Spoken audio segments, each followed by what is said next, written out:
Imagina una cocina que no es una prisión para mujeres, un lugar para condimentar, sazonar, sancochar la vida. Una fragua, un fogón transformador, un lugar donde comenzó todo, un lugar donde se confabula, donde se trama libertad. La cocina de Chabela, un nicho donde sazonamos la vida pública con pimienta feminista.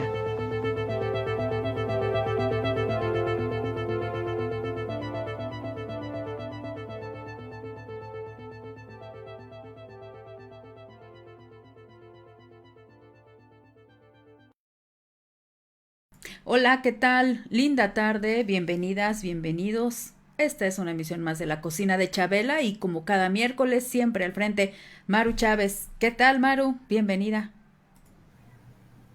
Hola, ¿qué tal? Ceci Figueroa, buenas tardes a todos, a todas, a todos quienes nos escuchan en la cocina de Chabela este miércoles 17 de mayo de 2023. Estamos al mediodía, como cada miércoles, cocinando, sazonando, aderezando la vida pública del país y del mundo con Pimienta Feminista aquí en Violeta Radio 106.1 de FM y en www.violetaradio.org, además de que nos pueden ver, mirar, watchar en nuestra página de Facebook. Hacemos una radio comunitaria feminista. Pues gracias, Ceci, siempre por estar de esta emisión de la Cocina de Isabela y comenzamos nuestro programa de hoy que nos trae un tema muy actual, además muy álgido, controvertido, tiene que ver con la movilización humana. Gracias.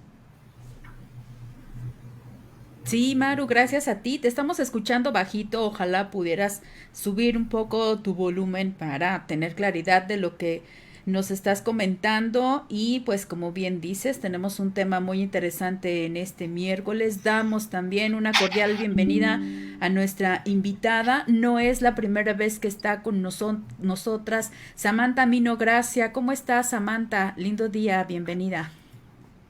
Hola, ¿qué tal, Cecilia? Buenos días, Maru. Pues aquí contenta de estar nuevamente con ustedes, platicando y cocinando con ustedes. Gracias. Maru. Ay, algo pasó con Maru. Sí, Ya, adelante, Maru. sí, lo que pasa es que la tecnología hoy está frecuentemente un poco ah, fallando.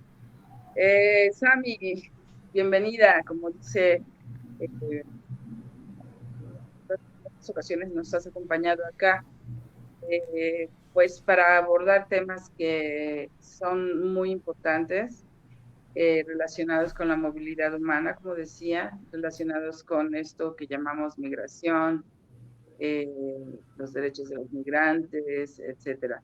Eh, Hoy queremos abordar este tema del título 42, que pues creo que muy pocas personas entendemos realmente algo, la relevancia de este tema por su título 42. Así que recuérdanos, Sami, ¿qué significa, qué es el título 42?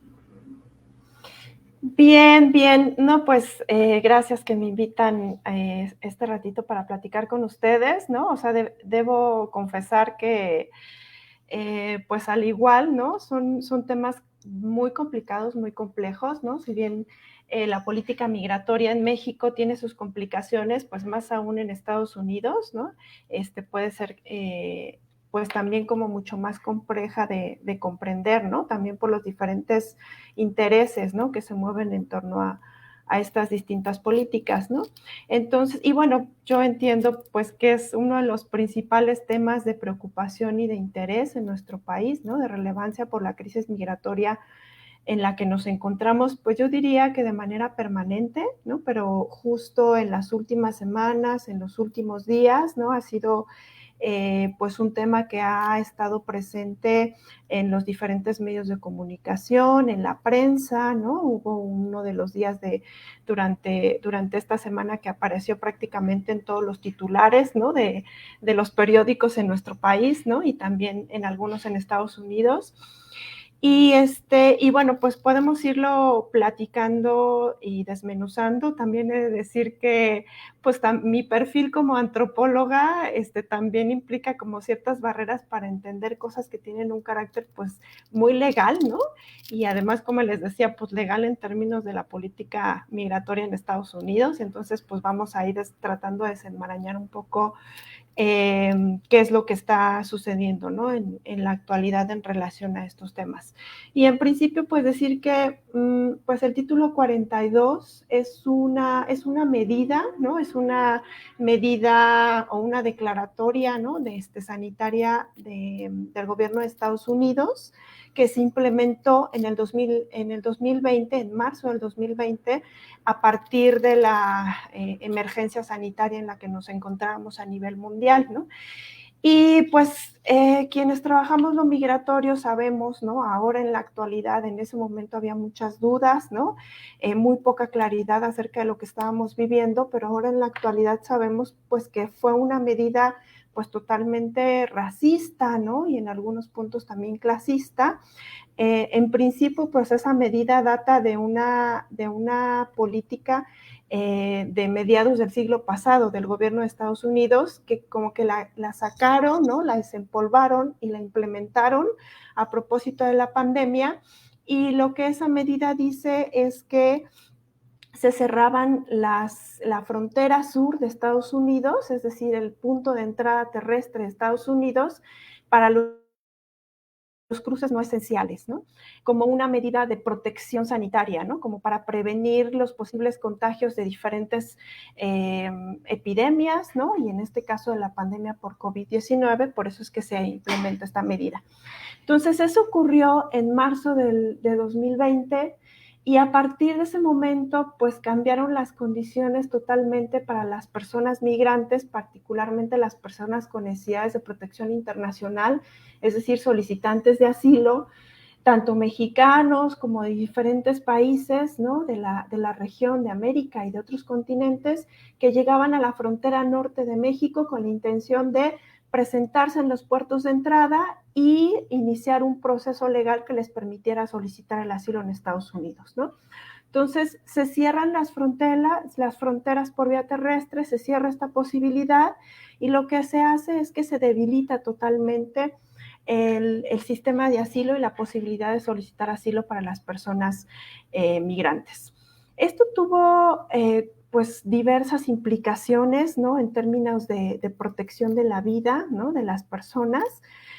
Para empezar, por ejemplo, había personas que se entregaban, ¿no? Por estos puertos de entrada y eran expulsadas de territorio estadounidense, o bien había personas que también es una práctica común, que es cruzan la frontera geográfica, ¿no? la frontera de Estados Unidos y México, con la finalidad de que ya en territorio estadounidense fueran recibidos por la patrulla fronteriza y mediante una solicitud explícita, ¿no? De iniciar un proceso de asilo, pues fueran dirigidos más bien a las oficinas de la instancia del gobierno de Estados Unidos para procesarlos como solicitantes de asilo, ¿no? ¿Aplicó solo en la frontera sur de Estados Unidos?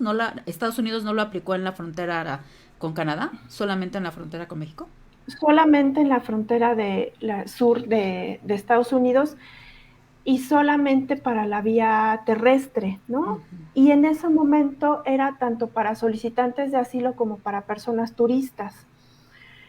Esa medida, y decimos que también es una medida clasista porque para quienes eran turistas la frontera se abrió en los siguientes meses, en agosto del siguiente año, fue que se abre la frontera para turistas, pero no así para las personas solicitantes de asilo, ¿no? Es decir, pues allá había como intereses muy particulares del gobierno de Estados Unidos en términos, pues sí, como económicos, ¿no?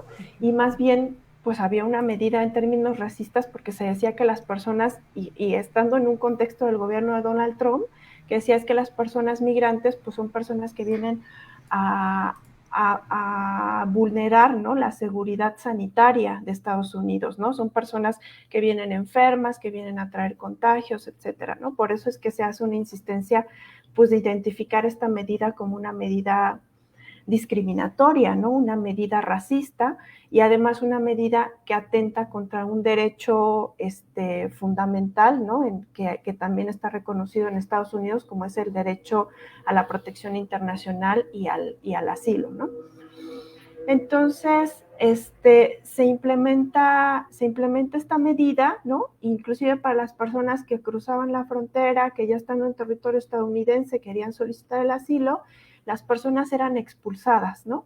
Es decir, no iniciaban un proceso de deportación, no les preguntaban ni su nombre, ni su nacionalidad, no tenían posibilidades de decir que estaban huyendo, ¿no?, de violencia o porque su vida corriera peligro en su país de origen.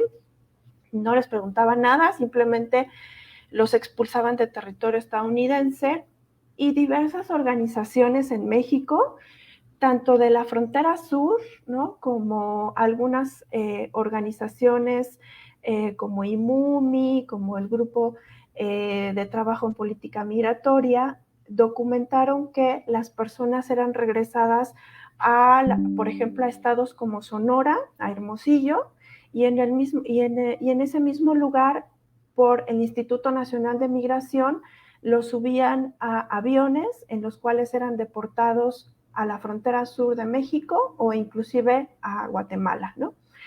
Y esto es importante decirlo porque tuvo implicaciones tanto del gobierno de Estados Unidos como del gobierno mexicano. Es decir, el gobierno mexicano colaboró para que eso ocurriera, ¿no? O sea, colaboró para que se implementaran esas expulsiones. Y bueno, y en colaboración estamos diciendo que participaron funcionarios públicos, ¿no?, en esta medida, y hay recursos públicos para que las personas se deporten, ¿no? Entonces, imagínense ustedes que las personas son expulsadas, ¿no?, de territorio estadounidense y los mandan a zonas muy peligrosas en México, como puede ser Tijuana, como puede ser Matamoros, ¿no?, como pueden ser ciudades fronterizas en Hermosillo, o bien son regresadas a terceros países, ¿no? O sea, personas principalmente haitianas, venezolanas, ¿no? Fueron ecuatorianas, colombianas, etcétera, fueron regresadas a Guatemala, ¿no?, por ejemplo. Entonces, e inclusive cuando las personas son detenidas, antes de ser expulsadas, les quitan sus pertenencias, ¿no?, les quitan sus documentos, se los quitan, los destruyen y son expulsados. Entonces hay personas que llegaron a Guatemala, no es su país de origen, y además no tienen ningún tipo de documentación, ¿no? Entonces eso implicó pues diversos riesgos, diversas violaciones a los derechos humanos de las personas que también fueron documentadas en su momento. Una organización que es Human Rights First tiene un informe en el cual pues habla de las implicaciones que eso tuvo, ¿no? Y no nos sorprende, ¿no? Por ejemplo, estas personas que fueron expulsadas al estar en un lugar que no conocían, ante un contexto de pandemia, sin poderse mover, ¿no? Sin poder emigrar por no tener sus documentos migratorios, etcétera, vivieron diferentes ataques violentos, ¿no? O algunos secuestros, también se habla de asesinatos, también se habla de violaciones, tortura, ¿no?, ataques violentos. Es decir, y además, les decía yo, son situaciones y casos que no nos sorprende en un contexto en donde ahorita, por ejemplo, estamos hablando de un secuestro de un camión con más de 50 personas migrantes que fue secuestrado en el estado de San Luis Potosí, ¿no? Y que ahora sale en los medios y está siendo público, pero esta es una realidad que está de manera permanente y que no siempre se hace visible, ¿no? Entonces... hoy hoy por la mañana el presidente decía que se han rescatado a algunos, pero en realidad a mí no me quedó muy claro qué es lo que realmente se ha hecho, cuál es la situación de eso en particular que estás mencionando de San Luis Potosí, Sami. Sí, pues se trata de un autobús que fue contratado por personas migrantes para ser trasladados a la frontera norte, con personas que ya tenían documentación migratoria para poder, o sea, un pase de tránsito que les permite cruzar la frontera. Y como no dijeron bien de qué empresa pertenece el autobús, pero lo que sí han dicho es que pues esa empresa estuvo monitoreando la unidad hasta que hasta que perdieron su localización en el estado de San Luis Potosí, y después lo encuentran, si no me equivoco, en Matamoros, ¿no? La unidad sin las personas, ¿no? Se denuncia que las personas fueron privadas de su libertad, que fueron secuestradas, y 9 de esas personas lograron escapar. Entonces, parte de la información que se tiene es a partir de estas personas que hicieron también la denuncia. Y bueno, esta parte de que ya han sido rescatadas otras personas, yo no lo sabía, ¿no? No lo había escuchado. Pero lo cierto es que de las distintas organizaciones y albergues que están en la zona del Bajío y en la frontera norte, sabemos que eso es algo pues que está sucediendo cada vez más, es decir, que las personas son secuestradas. Y bueno, o sea, tenemos los hechos, ¿no? Desde el 2010 de San Fernando, de Cadereyta, ¿no? De las masacres contra las personas migrantes que fueron secuestradas inicialmente por el crimen organizado, y sabemos que eso está ocurriendo, ¿no? De manera permanente día con día, pero lo que quiero decir es que las organizaciones han observado que eso se ha hecho como una constante y ha sido cada vez más presente en los últimos meses, ¿no? Y bueno, pues estos son como una de las implicaciones y de los riesgos que tienen pues estas políticas, ¿no? Tanto del gobierno de Estados Unidos en colaboración con el gobierno mexicano, ¿no? Y en relación al título 42, si es que se ha nombrado tanto en las últimas semanas, fue justo porque a la llegada del gobierno de Joe Biden, una de las propuestas de campaña, ¿no? de Biden fue eliminar el título 42, ¿no? Un poco como para tener la simpatía de las organizaciones de protección de derechos de las personas migrantes, pues fue que él, dentro de los diferentes compromisos que hace, ¿no? De propuestas de campaña en términos migratorios, está la eliminación del título 42, que no lo hicieron, que no se hizo hasta apenas el 11 de mayo, ¿no? En esta semana, la semana pasada, ¿no? Que es cuando ya se quita el título 42 y se implementa una nueva medida que es el título 8, ¿no? Que tiene como también implicaciones muy concretas para las personas y pues que no les favorece, ¿no? No favorece en términos de su protección. ¿Podrías mencionar algunas de esas, algunas de ellas? Perdón, Ceci, adelante. Sí. Después voy yo. Le pedía a Samantha que pudiera mencionar cuáles son de estas repercusiones con relación al título 8 que entra en vigor.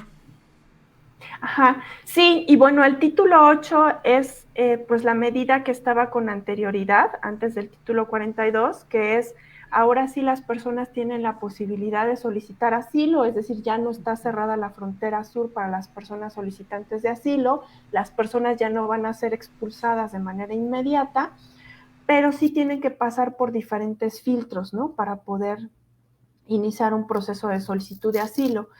Y esas diferentes medidas, ¿no? Son, por ejemplo, el que las personas tienen que solicitar una cita en Estados Unidos mediante una aplicación que se llama CBP One. Entonces, en un teléfono móvil bajas tu aplicación, que es la CBP One, y ahí, tanto en el idioma inglés como en español, existe la posibilidad de que tú llenes tus datos para que ahí puedas solicitar el asilo, ya sea tú de manera individual o si vienes viajando con tu familia, también lo puedes hacer.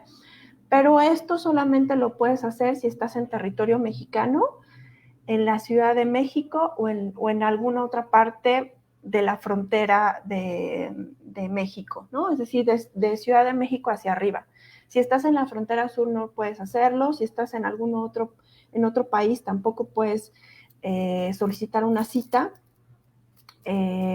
para iniciar tu proceso de asilo, de solicitud de asilo.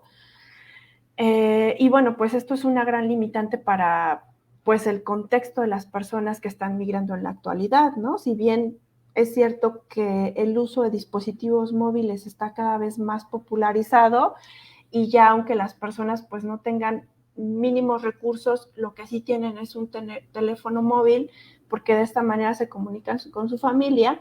Lo cierto es que las personas muchas veces tienen una gran dificultad para acceder a Internet o no tienen los recursos de conocimientos tecnológicos para utilizar otras aplicaciones distintas a la de WhatsApp, Facebook y hacer llamadas telefónicas o mensajes, ¿no? O mensajería instantánea. Es decir, pues sí requiere como cierto acompañamiento y especialización que el perfil de las personas muchas veces no lo tiene. Eso es como el primer, digamos, barrera, ¿no? Que hay para las personas. Y otra de las barreras es que se pone como condición que las personas, si llegan a los puertos de entrada en la frontera norte de México y frontera sur de Estados Unidos, tienen que haber solicitado asilo y habérselos negado en cualquiera de los países de tránsito, ¿no? Que eso también pues tiene como su gran complejidad, ¿no? Porque además, pues cualquiera de los países de tránsito no tiene las condiciones pues ni de seguridad, ¿no? Ni de protección, o no están ahí las familias de las personas a donde quieren llegar, ¿no? Entonces eso también pues hace que sea una de las grandes limitantes para que las personas puedan ingresar a Estados Unidos y solicitar el asilo, ¿no? Y en ese sentido, pues cabe decir, ¿no? Que si se ha hablado tanto en estos días del fin del título 42, pues es porque se ha utilizado como una estrategia con intereses políticos, ¿no? Político-partidistas, ¿no? Y de campaña que ya están iniciando en Estados Unidos, en donde los republicanos pues tienen ahí un interés particular, ¿no? De utilizar la xenofobia tan fuerte y tan marcada que está en algunos sectores de Estados Unidos como una estrategia de campaña política, ¿no? Entonces, pues se hablaba de que al final de título 42, pues iban a haber miles y miles de personas en los puertos de entrada queriendo entrar, ¿no? A Estados Unidos, etcétera. Y la realidad es que no ha sido así, ¿no? O sea, no ha sido así, pues porque las personas están esperando a solicitar la cita mediante la aplicación, porque las personas están atoradas, ¿no? En algunos otros puntos del país, del territorio mexicano o de otros países, ¿no? Y también decir que pues lo que ha sucedido es que el gobierno de Estados Unidos ha implementado pues distintos acuerdos con países de Centroamérica y de México, ¿no? Para que suceda algo, ¿no? Que quienes estudian la migración se ha popularizado mucho, que es externalizar las fronteras de Estados Unidos, ¿no? Que es decir, pues que los países de tránsito estén haciendo el trabajo de control fronterizo, ¿no? Desde sus países para que las personas migrantes no lleguen a territorio estadounidense, ¿no? O no lleguen a la frontera sur de Estados Unidos.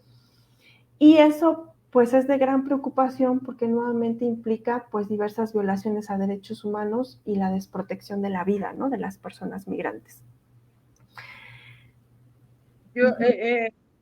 ¿Saben? Efectivamente, digamos, lo que generó la erogación del título 42 por el presidente de Estados Unidos, Joe Biden, es reconocer que en ese título 42 hay una política racista, discriminatoria, que se valió ¿no? Les cayó como anillo al dedo, como diría el presidente López Obrador, para cerrar las fronteras. Sin embargo, yo me pregunto, ¿cuáles son los compromisos reales del gobierno mexicano? Es decir, la política que el gobierno mexicano actual ha estado implementando se define por qué razones. No sé si estoy equivocada, pero no se define por las mismas razones del título 42, sino que México como un estado que además tiene de vecino a los Estados Unidos, se ha visto en la necesidad de implementar estas medidas que mencionabas, dado que tiene algunos acuerdos. Sin embargo, por otro lado, creo que es una disyuntiva, ¿cómo respetar los derechos humanos de las personas en movilidad al mismo tiempo que cumplir pues con acuerdos que están firmados a nivel internacional? ¿No crees que hay una especie de camisa de fuerza ahí ante el gobierno mexicano? ¿Qué es lo que podría hacer el gobierno mexicano para, pues eso, cumplir con los derechos que mencionas que se han estado violando? Ya. Sí, pues en relación a los acuerdos, ¿no?, que se han firmado entre el gobierno mexicano y Estados Unidos, pues acá decir que eso es algo que es muy difícil de saber, ¿no? Es muy difícil de conocer, ¿no? Al menos en papel escrito. Y en este sentido, pues compartirte la experiencia que desde el programa de Asuntos Migratorios estamos haciendo un informe sobre las implicaciones que tuvo la reimplementación de otro programa también, ¿no?, que es que tiene implicaciones en violaciones a derechos humanos de las personas migrantes y que vulnera el derecho al asilo, ¿no?, en Estados Unidos, que es el MVP, que era inicialmente el programa Quédate en México, y que se reimplementó nuevamente en diciembre del 2021, aunque ya finalizó también, ¿no? También el gobierno de Joe Biden lo quitó, lo eliminó. Pero bueno, hicimos algunas solicitudes de información en relación a cuáles eran, conocer, ¿no? Conocer en documento escrito cuáles eran los acuerdos y la forma de articulación, de vinculación entre ambos gobiernos para dar atención a las personas que fueron solicitantes de asilo, que son regresadas a territorio mexicano a esperar sus audiencias, ¿no?, en territorio mexicano. Y lo que nos contesta la Secretaría de Relaciones Exteriores y la Secretaría de Gobernación a través del Instituto Nacional de Migración, pues es que no tienen esa información porque no es un programa del gobierno mexicano, ¿no? Es decir, es una medida y es una política que no pertenece a nuestro estado, sino que más bien es del gobierno de Estados Unidos, y en ese sentido no tenemos como la obligación o la responsabilidad, o no se encuentra ningún tipo de información en las unidades administrativas sobre esos programas, porque no son programas mexicanos, porque son programas del gobierno de Estados Unidos, ¿no?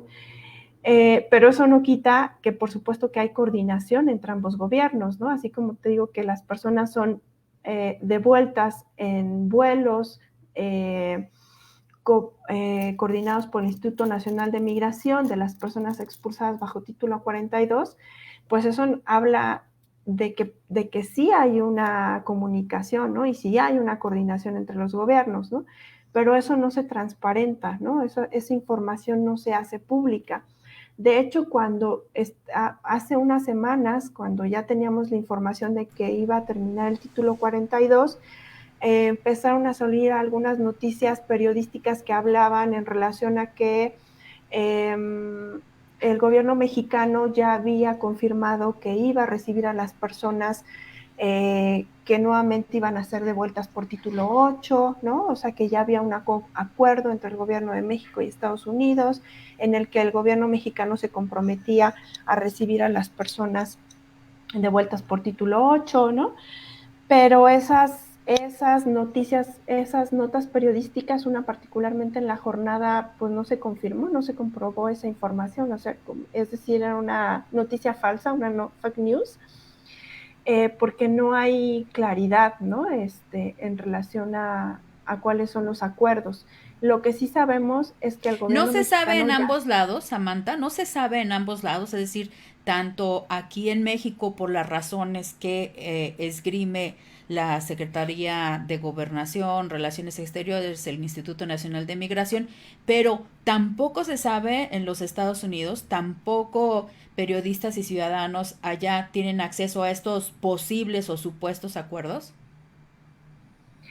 Lo que hay desde el gobierno de Estados Unidos, en la información que está en la página del Departamento de Seguridad Nacional, es, por ejemplo, las guías, ¿no? Las guías, en este caso, si hablamos de MPP, ¿no? Del programa de protocolos de protección a migrante, lo que el gobierno de Estados Unidos dice, ¿no? En sus guías, ¿no? En sus documentos que están en las páginas oficiales del gobierno de Estados Unidos, es que hay un acuerdo con el gobierno mexicano, ¿no? O sea, hay un acuerdo con el gobierno mexicano para que las personas sean recibidas, ¿no?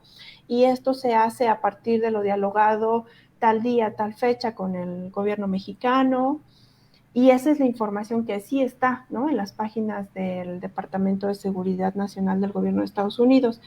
Pero si tú quieres rastrear qué es lo que dice el gobierno mexicano no es específico con esa información. Esa información no, no está accesible, ¿no? O sea, Sí. no hay posibilidades de que tú puedas citar una página del gobierno de Estados Unidos para que puedas acceder a esa información, ¿no? Porque te dicen, pues eso no es de competencia de nuestro estado, ¿no? Pero es difícil de creer que no haya un acuerdo, porque los Estados Unidos no, claro que Exacto. también hay experiencia histórica de que pueden hacer lo que se les dé la gana, pero es difícil también de creer que solo estén eh, pues rechazando y enviando a estas personas a territorio mexicano sin que las autoridades mexicanas tengan conocimiento y tengan un mecanismo de recepción, porque por lo menos ameritaría decir, oye, ¿por qué me estás lanzando a estas personas hacia acá, ¿no? Sin haberlo acordado conmigo. Eso no es verosímil. O sea, de que hay un acuerdo, de que hay una estrategia desde el Estado mexicano para la recepción de estas personas, me parece que es así.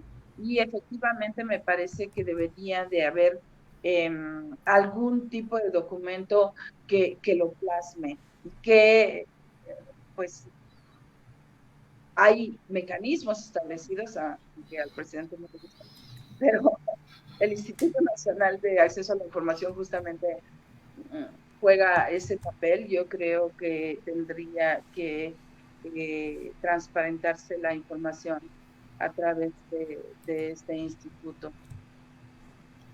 Sí, sí, yo estoy como totalmente de acuerdo contigo con esa visión, ¿no? Sí. De no creer, pues, ¿no? Que no existe ningún acuerdo explícito entre ambos gobiernos.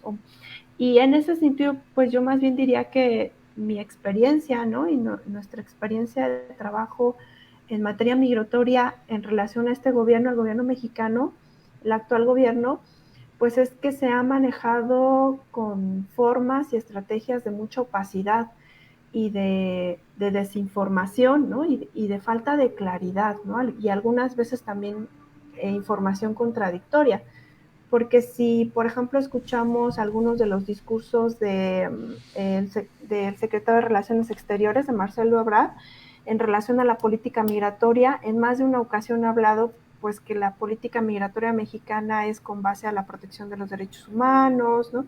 Que están preocupados por la protección humanitaria de las personas que evidentemente están en una crisis, ¿no? Y en una emergencia, y por eso es que salen de sus países de origen. Pero en la realidad, las acciones que están haciendo particularmente el Instituto Nacional de Migración, pues van en un sentido totalmente contrario, ¿no? Y ahí sí es importante como poner como ejemplo del nivel de desinformación o de opacidad, de falta de claridad, lo que está sucediendo en la Ciudad de México, y es que ustedes recordarán que cuando pasó la tragedia de Ciudad Juárez, ¿no? De las personas, 40 personas que fallecieron en un incendio en una estancia provisional del Instituto Nacional de Migración, pues hubieron distintas respuestas, ¿no? Distintas voces, y una de ellas fue la del gobierno de la Ciudad de México, de Claudia Sheinbaum, que dijo que frente a la situación de crisis humanitaria que hay en el contexto migratorio, se aperturaba un albergue de la Ciudad de México, ¿no? Y ese albergue estaba en la delegación de Tláhuac, en el bosque de Tláhuac, y a partir de ahí se abrió ese espacio de atención.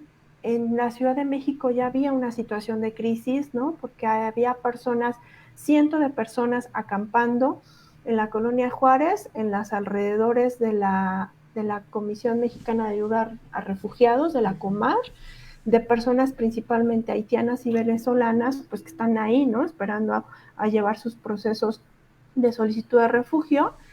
Y entonces, pues era como una necesidad fundamental, ¿no? Que las personas tuvieran un espacio de albergue para tener pues sí, las condiciones básicas, ¿no? De supervivencia mientras esperaban sus casos de solicitud de refugio en México.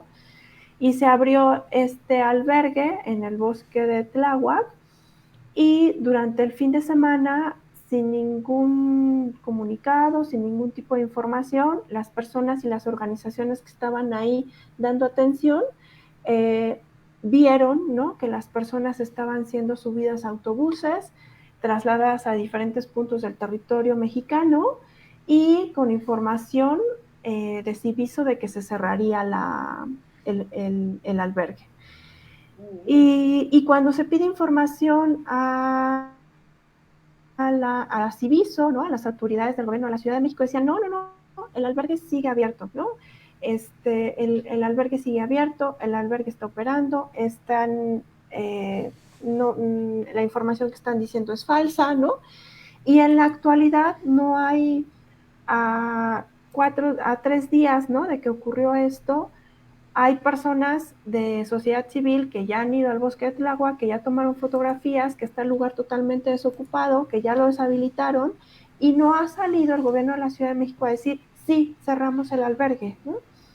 Como a ese nivel de desinformación está, ¿no? El contexto migratorio. Y también decir que justamente o sea, fue como muy coyuntural, ¿no? Que el gobierno de la Ciudad de México aperturara ese albergue como respuesta a la tragedia que sucedió en Juárez, y también es muy coyuntural que lo cierra justamente cuando está la crisis migratoria por título 8, ¿no? En la frontera norte, ¿no? Es decir, como si la respuesta del gobierno mexicano en relación a este cambio del proceso de asilo en Estados Unidos sea distinto, ¿no? De la atención a las personas migrantes, que desde mi punto de vista pues es muy sugerente a que es a partir de un acuerdo con el gobierno de Estados Unidos. Y no solamente es lo que sucedió en Ciudad de México, en la frontera sur las personas estaban accediendo a formas migratorias que les permitía cruzar territorio mexicano. Y eso había estado sucediendo en las últimas semanas, ¿no? Que podían, el Instituto Nacional de Migración les tramitaba esas formas migratorias para cruzar territorio mexicano y poder llegar a la frontera norte y poder solicitar el asilo en Estados Unidos. Y a partir de estas condiciones, ¿qué sucede?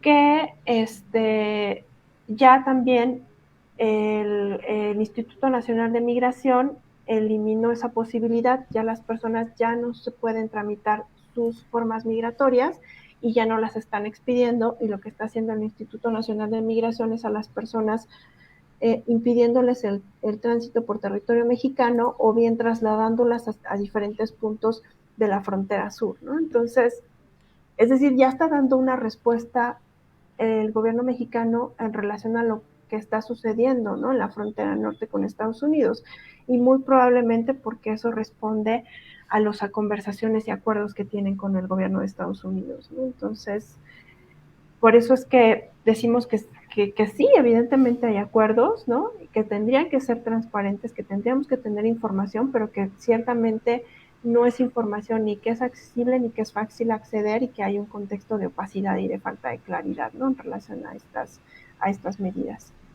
Con relación a esto, a mí me llamó mucho la atención la participación de Marcelo Ebrard en la conferencia matutina del viernes pasado, porque en una primera intervención no aclaró algo importante que posterior ya con una pregunta, pues fue que mencionó que México solamente tendría capacidad para recibir a 1,000 migrantes por día, y eso me llamó mucho la atención porque también si revisamos el boletín que emitió la propia Secretaría de Relaciones Exteriores, no establece con precisión esta cifra. Incluso en otro documento que está también en la página de presidencia, no resaltan. Sin embargo, él sí lo mencionó en la conferencia. No sé si te diste cuenta de este detalle, Samantha. Sí, escuché pues un poco esas declaraciones y pues nuevamente es esta situación como de no tener la información clara, porque además cuando se refiere a que solamente hay capacidad para recibir a 1,000 personas por día, no nos queda muy claro a qué hace referencia. Es decir, esas 1,000 personas van a poder tener un lugar donde alimentación, o sea, esas personas van a tener un lugar donde resguardarse mientras se define su situación migratoria y son devueltas a sus lugares de origen. Esas personas van a tener algún tipo de ayuda humanitaria, si es que son o de ayuda o atención especializada, si es que son personas de poblaciones en situación de mayor vulnerabilidad, ¿no? Si son familias, si son mujeres, si son niñez, ¿no? Si son personas con algún tipo de discapacidad, con alguna enfermedad. O sea, ¿qué capacidades o qué tipo de... Sí, ¿qué tipo de capacidad es a la que se está refiriendo Marcelo Ebrard cuando dice que van a poder recibir a ese número de personas, que no es un número menor, ¿no? O sea, no es un número menor. Justamente nosotras que estamos, igual como te decía, haciendo este informe sobre las personas que fueron regresadas por MPP a la ciudad de Tijuana, pues lo que observamos es que las personas estaban pues en condiciones muy precarias, ¿no? En los distintos albergues de Tijuana, no podían trabajar, ¿no? Porque si bien les dieron una CUR para poder estar en territorio mexicano, pues eso es insuficiente para que las personas puedan emplearse en distintos lugares, ¿no? En la ciudad de Tijuana, porque tienes que tener la residencia permanente, ¿no? Porque tienes que adscribirte a seguridad social, ¿no? O inclusive no es ni siquiera que no puedan acceder al empleo, porque ciertamente hay posibilidades de emplearse de manera informal, ¿no? Pero muchas personas ni siquiera salían de los albergues porque tenían miedo, ¿no? Sentían miedo que su vida corría en peligro en esa ciudad por ser una de las ciudades pues más violentas, ¿no? Del mundo, pero además porque las personas migrantes son de las personas que están en mucho mayor riesgo y vulnerabilidad en territorio mexicano, al igual que otras poblaciones, ¿no? Pero hago referencia a las personas migrantes, pues porque sabemos que es una de las poblaciones foco, ¿no? De atención del crimen organizado, ¿no? Entonces, pues no hay ni siquiera condiciones de seguridad, ¿no? También las personas, por ejemplo, eran extorsionadas, ¿no? Por parte de autoridades migratorias, ¿no? O por funcionarios públicos, ya sea por la Guardia Nacional, etcétera, ¿no? Y esa es la realidad que viven las personas migrantes. Entonces yo me pregunto qué condiciones hay en México para recibir a las personas en términos de ayuda humanitaria, ¿no? De protección de la seguridad, de sus vidas, etcétera, ¿no? Que yo creo que más bien pues son muy limitadas y el gobierno mexicano realmente no está haciendo haciéndose responsable, ¿no? O haciendo un acuerdo concreto, transparente acerca de qué medidas de protección va a tener hacia esas personas. Sami, ¿no crees que hay una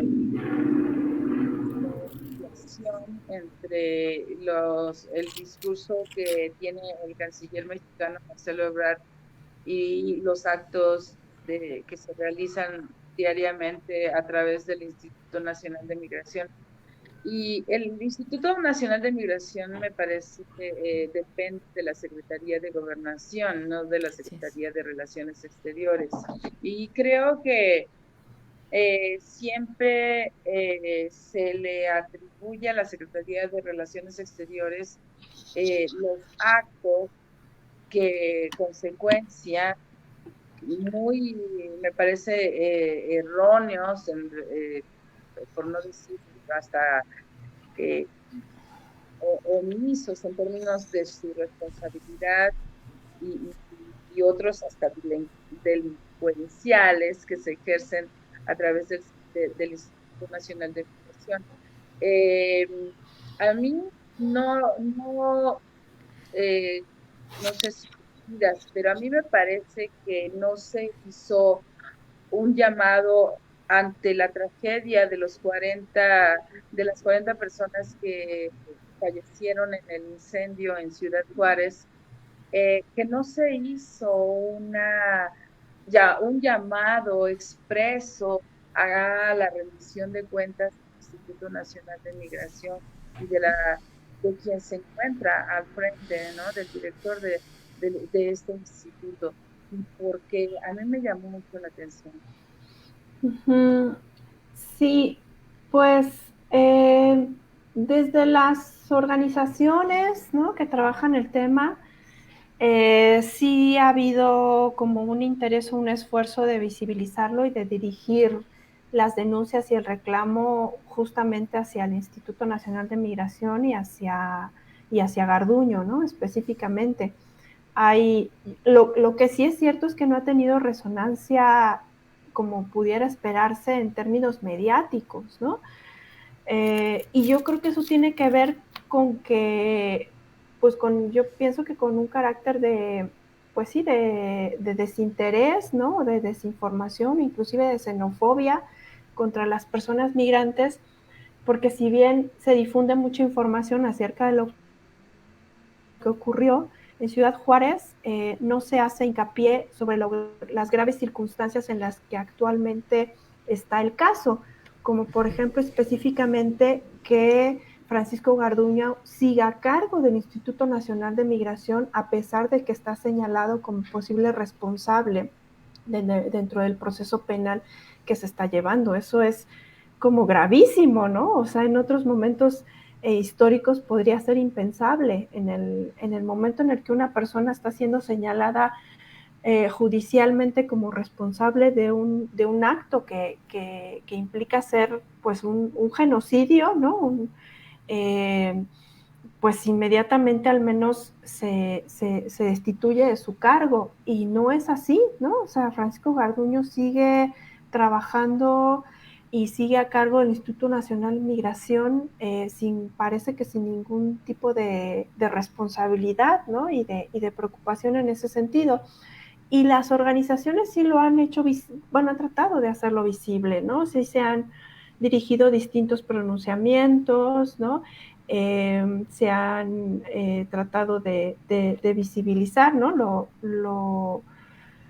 Pues sí, lo importante que es que se lleve este caso pues de manera transparente, ¿no? Y apego a derechos, pero también decirte que, por ejemplo, en términos de la claridad en relación a las responsabilidades que hay entre la Secretaría de Relaciones Exteriores y la Secretaría de Gobernación, pues también hay implicaciones a lo interno del gobierno mexicano, del Estado mexicano, porque también se ha puesto un piso de opacidad, ¿no?, de falta de claridad.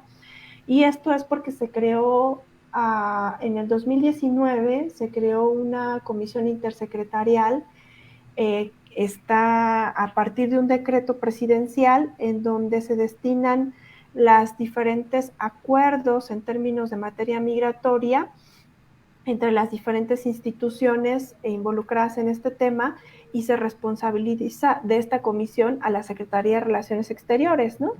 Y es como mediante esa medida que da paso a que Marcelo Ebrard hable, opine, ¿no? Y esté cercano a una cierta de serie de políticas implementadas en materia migratoria a lo interno del territorio mexicano, no solamente hacia lo externo, pero cuando tú le preguntas a la Secretaría de Relaciones Exteriores vía INAI sobre los diferentes acuerdos que se han tenido en materia migratoria y la respuesta que se da en territorio mexicano, lo que dice es justamente que es responsabilidad de la Secretaría de Gobernación. No, por eso es que también Adán Augusto dijo lo que dijo, ¿no? O sea, dijo que no era su responsabilidad, sino que era de Marcelo Ebrard, porque esa falta de claridad está a lo interno, pero también está a este lado, ¿no? Por los diferentes decretos e información que se ha emitido desde el gobierno mexicano, ¿no?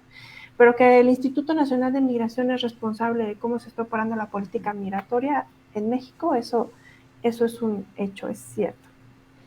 ¿Sabes también a mí lo que me espanta? Sí, lo digo con estas palabras, Samantha, Maru, es, digamos, una reacción tibia, nada exigente de los gobiernos de los países de origen de los migrantes que murieron. No hubo reclamos así de exigencia, no hubo ni siquiera, al menos esa es mi percepción, un gran escándalo internacional, como que pareciera que el tema de la migración no es un tema de prioridad, y mientras los países de origen pues no tengan exigencias, en este caso frente al gobierno mexicano, pues también dejan, digamos, el problema demasiado desvanecido, ¿no? O sea, no hay una exigencia internacional para México, y eso pues es muy lamentable, porque entonces estamos hablando de que el país de origen de los migrantes, pues en el momento en el que cruzan sus fronteras se desentienden totalmente de sus ciudadanos, y eso es muy triste, es muy lamentable. No sé cómo tú mires esta situación. Sí, coincido totalmente contigo, Cecilia. Me parece que es sumamente triste, ¿no? Y desalentador. Eh, Recuerdo que solamente hubo como una expresión de reclamo por parte del presidente de El Salvador en relación a la tragedia, ¿no? Pero, por ejemplo, las cifras de personas guatemaltecas víctimas en este incendio, pues fue como la más fuerte, ¿no? El mayor número de personas, y pues no hubo pues como una expresión, ¿no? Con mayor dureza, pues no solo, yo pensaría que no solamente de reclamo, sino también de responsabilidad que esos gobiernos tienen, ¿no? Así es. Es muy triste porque, o sea, no solamente es el gobierno mexicano, indudablemente pues es quien es responsable, ¿no? De la tragedia, pero los distintos países de origen también tienen mucha responsabilidad en relación a las condiciones en las que se encuentran las personas y por las cuales son expulsadas de sus países, ¿no? O son orilladas a migrar. Y no solamente las personas que son de origen, ¿no? Por ejemplo, los gobiernos y los países como Guatemala, como Honduras, ¿no? También ya han implementado políticas y medidas, ¿no? Incluso militares, para restringir el paso de personas desde otros lugares de Centroamérica para hacer el filtro migratorio, ¿no? Que no permite el cruce y el paso hacia el norte de la región, ¿no? Entonces, o sea, no solamente están teniendo ahí una responsabilidad en términos de las condiciones muy precarias que hay en sus países, sino que además también están ellos mismos implementando políticas que nuevamente son contrarias a la protección de la vida, contrarias a la protección de los derechos humanos, y que además responden a los intereses del gobierno de Estados Unidos, ¿no? De externalizar sus fronteras. Uh-huh. Bien, pues, wow, el tema es tan extenso que en realidad pues no nos alcanza el tiempo para profundizar y vi cosas,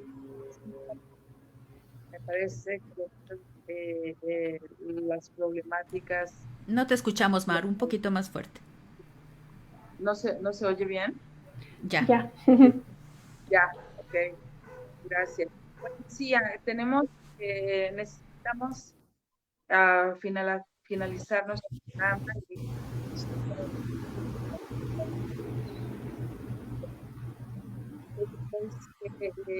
los últimos comentarios, Ceci.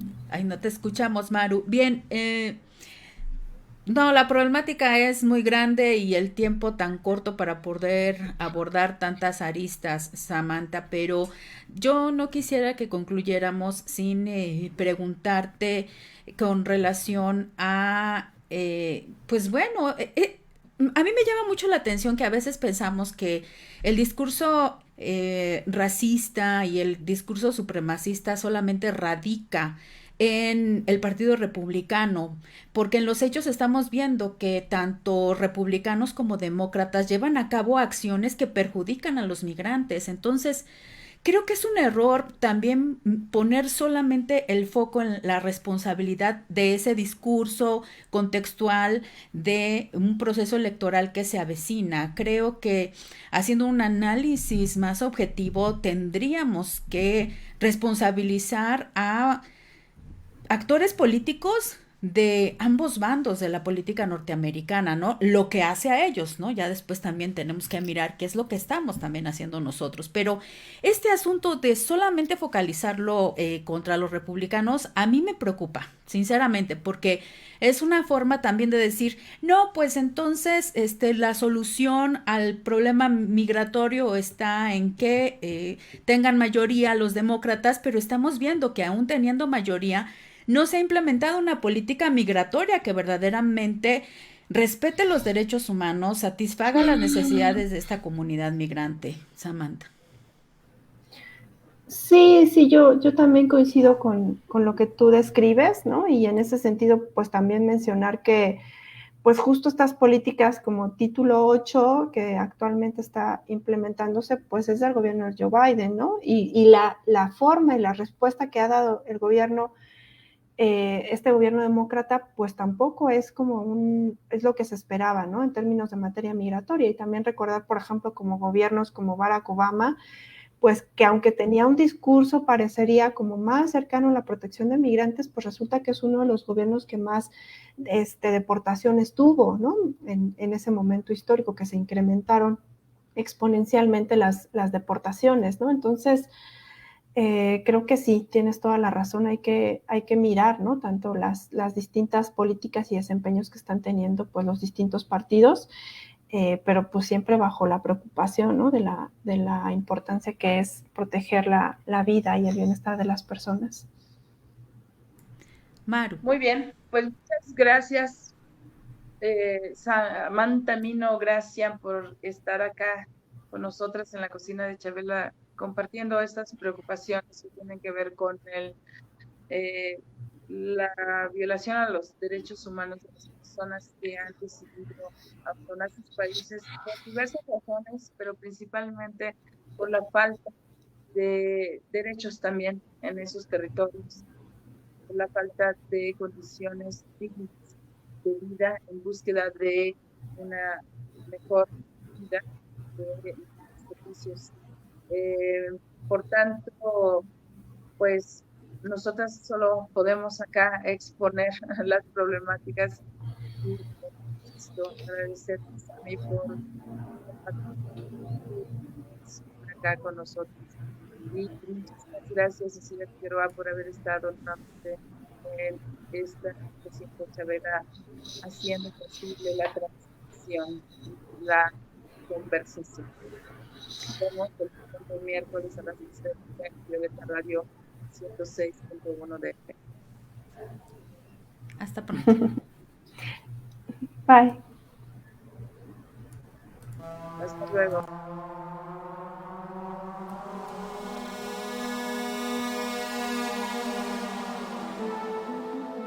Imagina una cocina que no es una prisión para mujeres. Un lugar para condimentar, sazonar, sancochar la vida. Una fragua, un fogón transformador. Un lugar donde comenzó todo. Un lugar donde se confabula, donde se trama libertad.